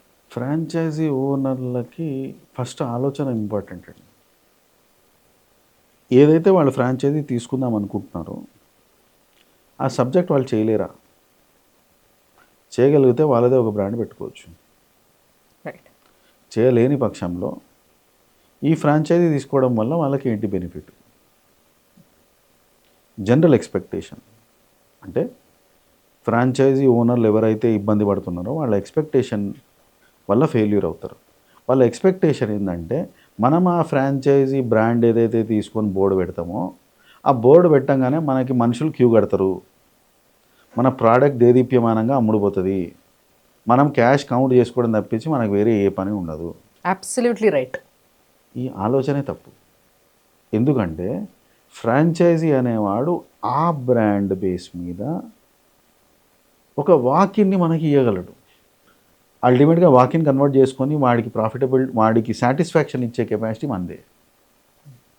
So as a franchisee owner, brand has only single point responsibility. ఏంటది? నేను మొత్తం ప్రమోట్ చేసినట్టు నిన్ను కూడా ప్రమోట్ చేస్తా. మనం ఇండివిజువల్ ఫ్రాంచైజీ బ్రాండ్స్గా కాకుండా ఒక కూల్ డ్రింక్ కాన్సెప్ట్ మీద మాట్లాడుకున్నాం. ఇప్పుడు కోకోకోలా ఉంది. కోకోకోలా ఫ్రాంచైజీ ఎప్పుడు ఇవ్వలే, కానీ కూల్ డ్రింక్ షాప్ అని టైటిల్ పెడితే మనుషులు పోయి కోకోకోలా అడిగి తాగుతారు. Indirectly it is a franchisee of Coca Cola. Why? Coca Cola ఎప్పుడు చెప్పలే నా ఆఫీస్లు ఇక్కడ ఉన్నాయి, నా ప్లేస్ ఇక్కడ ఉంది, నా డీటెయిల్స్ ఇవి, పోయి కూల్ డ్రింక్ తాగండి అని ఎప్పుడు చెప్పలే. కోకోకోలా వాడు కోకోకోలా బ్రాండ్ని ప్రమోట్ చేస్తున్నాడు. మనం ఆ బ్రాండ్ చూసి అచ్చా ఇక్కడ దొరుకుతుంది అని పోయి తీసుకొని తాగుతున్నాం అంతే. ఫ్రాంచైజీ వాడు బ్రాండ్ మెయింటైన్ చేస్తాడు, ఇంకేం చేయడు. మీరు ఏ ఫ్రాంచైజీ అగ్రిమెంట్ క్రూషియల్గా చదివినా కూలంకుషంగా మీరు పాయింట్ టు పాయింట్ చదివితే నాకేం సంబంధం లేదు. నీకు వాకిన్ వస్తే నీ అదృష్టం, రాకపోతే నీ కర్మ. మీరు ఆ ఇంగ్లీష్లో తెలుగులో కన్వర్ట్ చేసుకుంటే ఇంతే ఉంటుంది. నీకు వాకిన్ వస్తే నీ అదృష్టం, రాకపోతే నీ కర్మ. ఇదే ఫ్రాంచైజీ అగ్రిమెంట్లో సారాంశం. పైసలు ఎందుకు పెడుతున్నాం? ఆ బ్రాండ్ బోర్డు పెట్టుకోవడానికి లైసెన్స్ తీసుకోండి. ఆలోచన ఏంది? ఆ బోర్డు చూసి పొరపాటున వస్తారని. వచ్చిన ఎవరు సాటిస్ఫై చేయాలా? మన టాలెంట్తో సాటిస్ఫై చేయాలి. ఎగ్జాక్ట్లీ. నా హియర్ ఇస్ హాస్పిటాలిటీ. ఇప్పుడు జనరల్లీ ఫ్రాంచైజీ మనం ఫుడ్ ఇండస్ట్రీలో పెట్టుకుంటే హాస్పిటాలిటీ, మీడియాలో పెట్టుకుంటే service.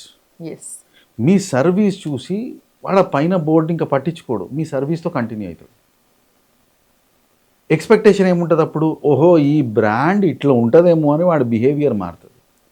But fact is it is your behaviour which has changed. అది డిఫరెన్స్.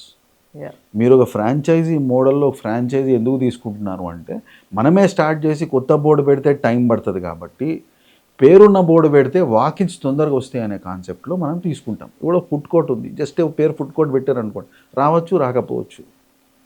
మరి జైషే ధాబా, పంజాబీ ధాబా, ఆ ధాబా ఈ ధాబా పెట్టినారు అనుకోండి, ఎక్స్పెక్టేషన్ ఏముంటుంది? పంజాబీ ధాబా అంటే ఫ్రాంచైజీ కాన్సెప్ట్ కాదు ఇది.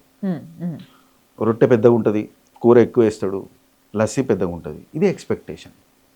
రాజస్థానీ ధాబా అంటే ఓ స్టైల్ ఆఫ్ ఫుడ్ ఎక్స్పెక్ట్ చేస్తాం అంతే. ఒక మైండ్ సెట్ని సెట్ చేయడానికి మనం ఆ బోర్డు వాడుతున్నాం. ఈ క్లారిటీ ఉండాలి ఫ్రాంచైజీ తీసుకునేటప్పుడు. ఇదే మన ఇండివిజువల్ బోర్డు పెడితే కాదా అంటే స్టార్టింగ్లో కాకపోవచ్చు.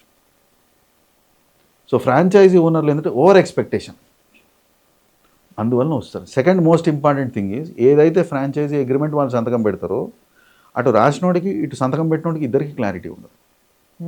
ఎగ్జాక్ట్లీ. ఒక డిస్ప్యూట్ వస్తే ఎట్లా సార్ట్ చేయాలనేది ఆ అగ్రిమెంట్లోనే ఉండదు. అప్పుడు ఏమవుతుంది?